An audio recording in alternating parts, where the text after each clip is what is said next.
And I know I'm not alone because this was sold out when I went to buy it.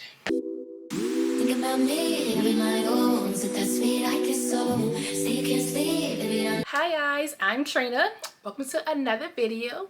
As you can tell by the title, we are doing a fragrance review of the brand Born to Stand Out. I have been dying to try something from this brand. I was really drawn to them from the names of their fragrances. I found them to be very unique and very creative. So I would be online looking at the names and then looking at the ingredients, trying to figure out which ones I would and wouldn't like. But they are finally in Sephora and I finally got to try some of them. So before we get started, just know that this is not their entire collection. This is just a few that I was able to get my hands on. So some real quick background information. There is the perfume version, which is the white bottle. That has a 30 to 40% concentration, which means it's less alcohol and it should last longer.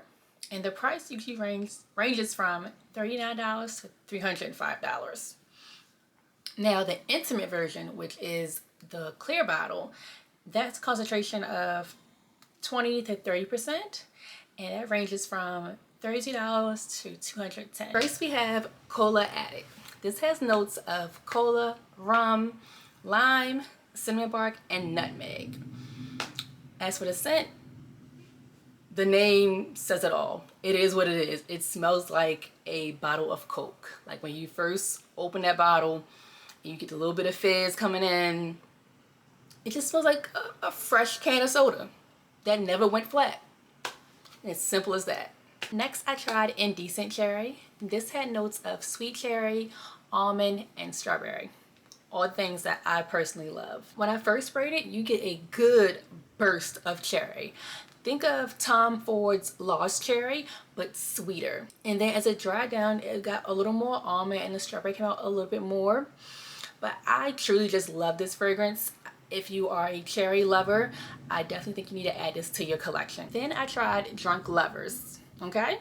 So you see the name is a little creative here, but this had notes of red berries, brandy, cinnamon bark, and grapefruit. I fell in love with this fragrance. I think it is very sexy and sensual to me.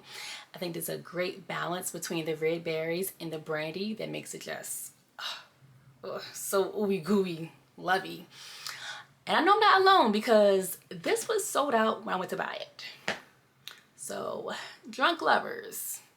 That's what's hot in these streets, I guess. But yes, I definitely will be getting Drunk Lovers. I think it's like a perfect date night fragrance. And if you are looking for one, Drunk Lovers is your girl. I also tried Sugar Addict. This had notes of sugar, vanilla, tonka, and cocoa. I found this to be a very sweet gourmand fragrance. It reminded me of pure sugar candy. You smelled like candy walking around. If you like the Prada candies, is that still around? I don't know. But it smelled just like pure candy.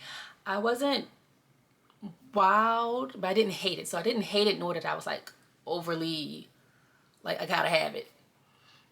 But if you are a gourmand girl and you love really gourmand scents, I think that you should give Sugar Addict a try. Now, another one that I tried was Warm Air. This had, let me get my notes, musk, tonka, and ambergris. Oh my gosh, this was another favorite of mine.